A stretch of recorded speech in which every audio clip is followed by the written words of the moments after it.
bem-vinda ao Infusões. Que bom ter você aqui. Eu sou o Levi Lourenço, sou um apaixonado incondicional por desenvolvimento pessoal e por café.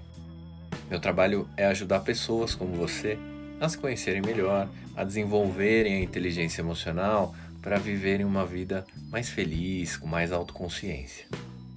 No dicionário, infusão significa mergulhar uma substância em água para extrair dessa substância algum princípio ativo.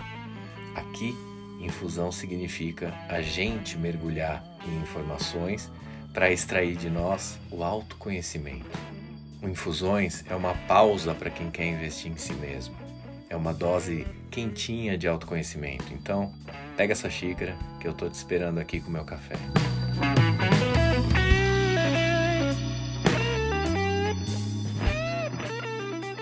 Hoje a nossa infusão é sobre algo que todos nós enfrentamos, mas que nem sempre a gente sabe lidar. Como navegar pelo complexo universo dos relacionamentos. Se fosse para considerar que a gente está o tempo todo interagindo com pessoas, a primeira conclusão é que deveria ser fácil, né? Mas quando a gente coloca um pouco mais de atenção nesse assunto, dá para perceber que tem muito mais coisa por trás das interações do que a gente imagina ou do que a gente domina. Só para começar a entender o grau de complexidade, o ideal é que a gente consiga 1. Expressar as nossas emoções, 2. Entender o impacto das nossas emoções nos outros e 3. Perceber como as emoções dos outros afetam a gente. Tudo isso está no centro da convivência social, ou seja, a gente precisa saber. E essa é a má notícia. Mas, como sempre, quando eu trago uma má notícia, eu também trago uma boa notícia. E a boa notícia é, essas habilidades que eu citei agora não são só instintivas, naturais, genéticas. O que significa isso? Que, como todas as outras habilidades que eu cito aqui nos episódios, elas podem ser aprendidas e treinadas. Então, vamos começar a entender essas habilidades na prática. Alguma vez já passou pela sua cabeça que quando você entra numa sala, o seu humor pode influenciar, ou seja, pode mudar completamente o clima do ambiente? Ou que quando você ignora como alguém se sente, você pode estar sabotando uma relação importante? São esses detalhes que moldam como a gente vive em sociedade e como nós somos vistos pelas pessoas que estão ao nosso redor. Você já tinha pensado nisso? Hoje eu quero explorar esse assunto com você. Entender como a gente pode usar as nossas emoções e habilidades sociais para criar conexões mais autênticas, né? E para evitar erros que podem transformar a gente num verdadeiro desastre social. Além disso, a minha intenção é conectar esse assunto com a inteligência emocional que eu tanto falo aqui, para a gente entender como a falta de inteligência emocional afeta tanto as pessoas, né, individualmente falando, quanto os grupos com os quais a gente convive. Bora?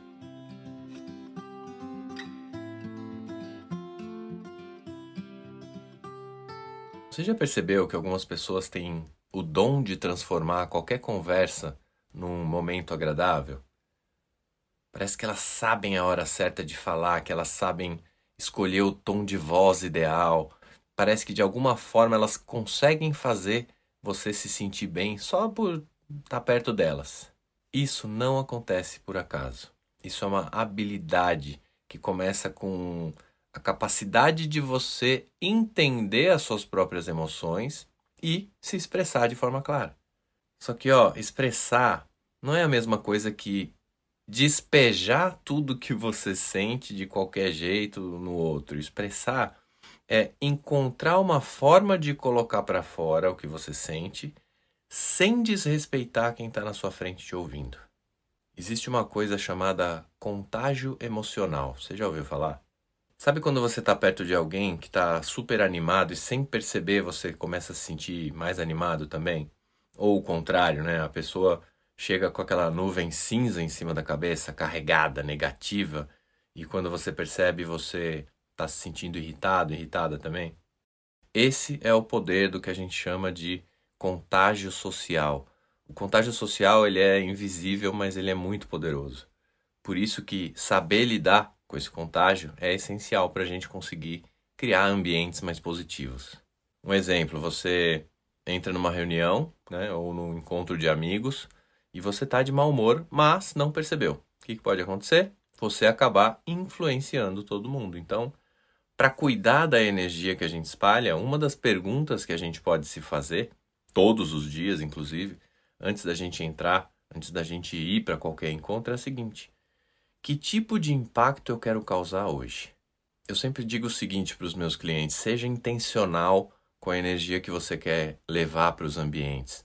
Antes de você entrar numa reunião, antes de você entrar em casa, antes de você encontrar aquele grupo de amigos, de pessoas, se pergunta o seguinte: que clima eu quero criar aqui? E se você estiver passando por um dia difícil, porque todo mundo tem dias difíceis, exercita não descarregar a sua energia nos outros. Antes de estudar esse assunto, eu achava isso papo de positivismo barato, mas não é. Um sorriso de verdade, uma palavra de incentivo, pode sim mudar o dia de alguém e de quebra o seu também.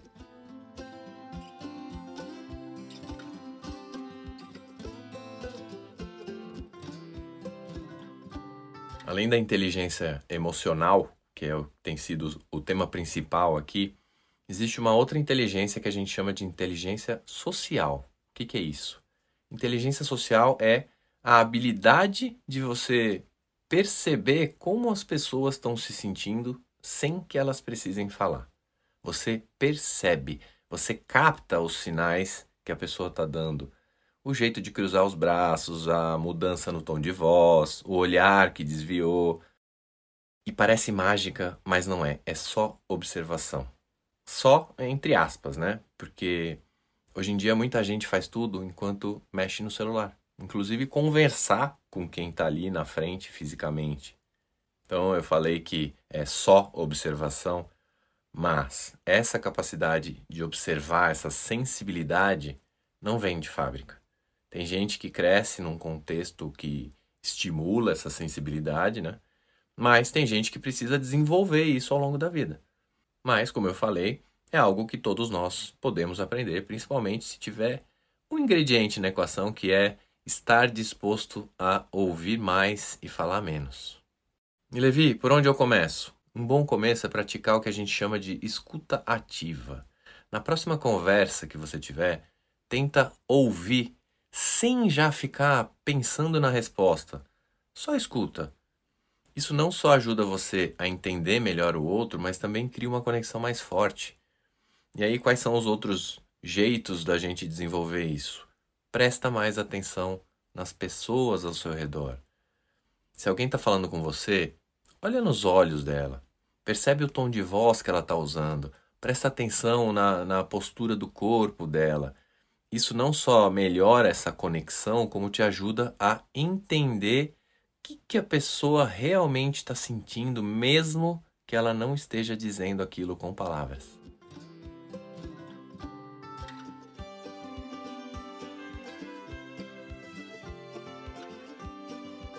Quando a gente fala de vida social, todo mundo comete erros.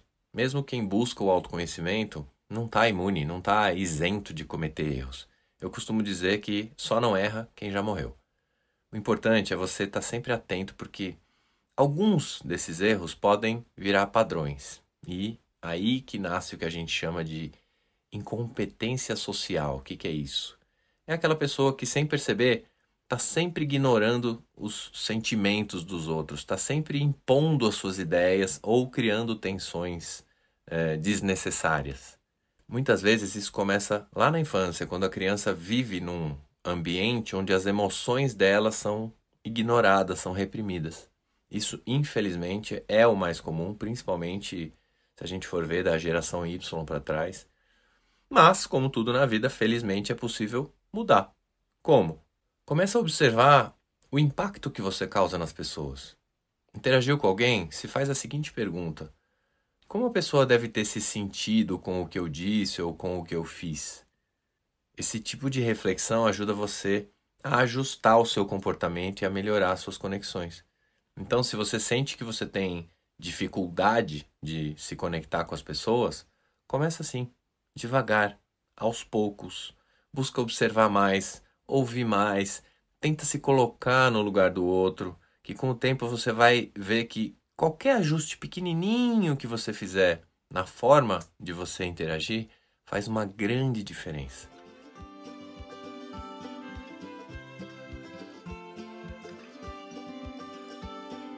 Sempre que a gente fala de interação social, a gente pensa na relação um para um, você e mais alguém. Mas e quando a coisa é em grupo? Você em relação a um grupo, ou você dentro de um grupo, em relação a alguém que está fora. Sabe aqueles momentos que os grupos se voltam contra alguém? Sabe aquele ambiente que parece que todos do grupo decidiram odiar ou rejeitar uma pessoa que está de fora? Pois é, os psicólogos que me ouvem aqui podem atestar, comprovar, podem até falar melhor que eu, que essas dinâmicas são destrutivas e, infelizmente, são muito comuns. Muita gente passa a vida tentando reparar danos causados pelo famoso bullying. Na minha infância, na minha adolescência, o bullying era chamado de zoeira. Ah, a gente zoava alguém ou a gente era zoado. Zoeira é legal, zoeira não tem problema, né? Será? Você já parou para pensar que marcas você carrega aí das zoeiras que você enfrentou? Já parou para pensar como essas marcas afetam hoje o seu jeito de ser, o seu jeito de se relacionar, de interagir socialmente? Eu carrego algumas e eu também carrego arrependimentos por ter participado de muitas. Você já fez o teste de perguntar para algum amigo de infância ou de adolescência como ele se sentia com as zoeiras que faziam com ele? Quem busca autoconhecimento, quem faz terapia, quem busca se entender, se conhecer, sabe onde o calo aperta, onde dói cada ferida. Mas quem não busca nada disso acha que zoeira é zoeira. E esse papo de bullying aí é exagero, é besteira, é frescura. Eu já pedi perdão para alguém que se emocionou, que me agradeceu pelo gesto, mas eu também já pedi desculpa para gente que não entendeu o meu gesto. Como eu disse, quando a gente está em grupo, também existem maneiras de mudar isso. Você ser a pessoa que promove o diálogo e que tenta entender os dois lados. É um bom começo, que tal? Não é fácil, mas isso pode transformar um ambiente tóxico num ambiente mais saudável. Uma das maneiras mais fáceis de você praticar é essa. Sempre que você perceber que você está num grupo tóxico, seja no trabalho, seja em casa, analisa e pensa como você pode contribuir para melhorar a dinâmica que está acontecendo ali. Oferece apoio, tenta mediar os conflitos, mas sempre com calma, sempre com muito respeito. Às vezes uma atitude positiva, a sua atitude positiva, pode mudar totalmente a energia do grupo. E eu tenho certeza que você já viu isso acontecer. Existe um termo que é o brilhantismo emocional, que é usado para aquelas pessoas que têm uma habilidade muito bem desenvolvida para resolver conflitos, para inspirar, para criar conexões pessoais ou sociais genuínas. São aquelas pessoas que não têm medo de mostrar vulnerabilidade, que sabem usar as emoções para construir e não para destruir. E por que eu estou falando delas? Porque a gente pode aprender com essas pessoas. Essas pessoas ensinam muito sobre empatia. E a prática da empatia é sempre um ótimo começo. É você tentar se colocar no lugar do outro antes de reagir. Eu já falei desses momentos aqui em outros episódios. Para, escuta, respira antes de responder. Dá tempo para o seu cérebro racional funcionar, já que o cérebro emocional é tão mais rápido. Isso não só vai te ajudar a evitar conflitos desnecessários, como também vai te ajudar a criar um ambiente mais acolhedor, mais cooperativo. E dá para praticar isso de propósito, com intenção, ou eu preciso esperar acontecer? Dá para praticar. Escolhe uma situação no seu dia em que você queira praticar isso. Pode ser ouvir um colega de trabalho, pode ser ajudar um amigo, pode ser mediar algum conflito na família. E aí você começa se perguntando: o que essa pessoa precisa que eu faça por ela agora?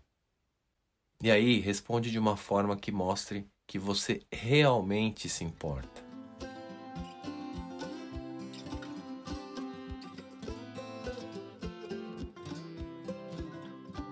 Então eu falei até agora de fatores diferentes, mas que convergem para um mesmo ponto, que é a gente conseguir construir relações mais verdadeiras e a gente conseguir navegar melhor por relacionamentos difíceis.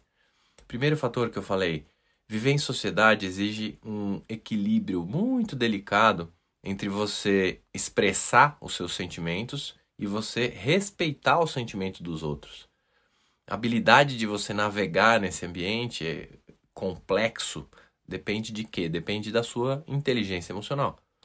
E essa capacidade te ajuda a regular as suas emoções, os seus comportamentos, e é isso que vai te trazer essas interações com mais harmonia, interações mais construtivas. Conviver em sociedade exige empatia, exige comunicação clara e exige habilidade de negociar conflitos sem você criar tensões que são irreparáveis.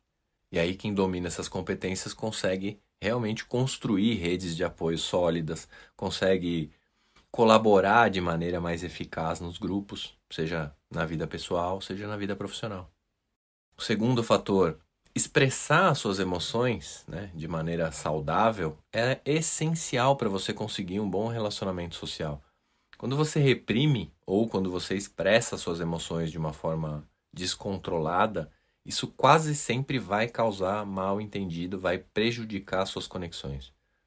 O caminho é você comunicar os seus sentimentos, mas de uma forma assertiva, sem agressividade. É assim que você fortalece vínculos e evita acúmulo de ressentimentos. Terceiro fator, as emoções são contagiosas e isso tem um impacto muito significativo nos grupos.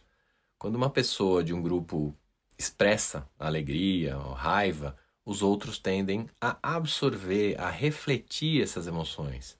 E essa contaminação é mediada pelo quê? Pelo tom de voz, pela expressão facial, pela linguagem corporal. O modo de expressar as emoções precisa ser bem direcionado, porque isso transforma os ambientes. E se você é pai ou mãe, esse recado é para você.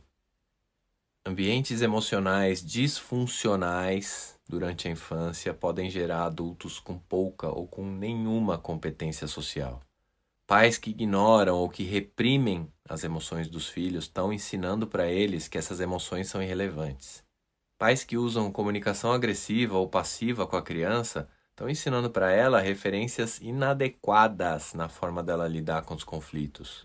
Essas crianças podem crescer sem habilidade de construir ou de manter relacionamentos saudáveis e com dificuldades em contextos profissionais e pessoais. Eu gosto de falar das crianças de hoje porque a maioria de nós foi criada assim, né? Com exemplos nada produtivos de comunicação. Então, já que erraram com a gente, que tal a gente fazer diferente com as crianças de hoje, já que agora a gente tem acesso à informação? Todas essas competências sociais podem ser resgatadas e podem ser aprimoradas. Com quê? Com esforço consciente e com prática, mesmo para quem foi criado em contextos não favoráveis.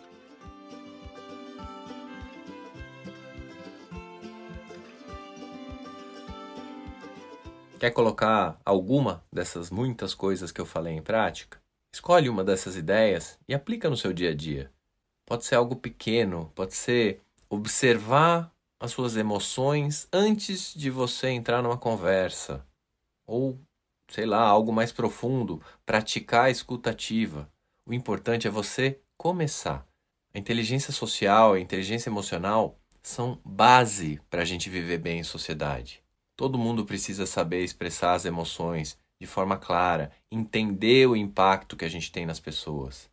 Tudo isso contribui para relações mais saudáveis e mais harmoniosas. Então, de novo, começa pequeno, escolhe uma conversa, escolhe uma situação para aplicar o que você ouviu aqui hoje. Observa, escuta e experimenta se conectar de uma forma mais intencional.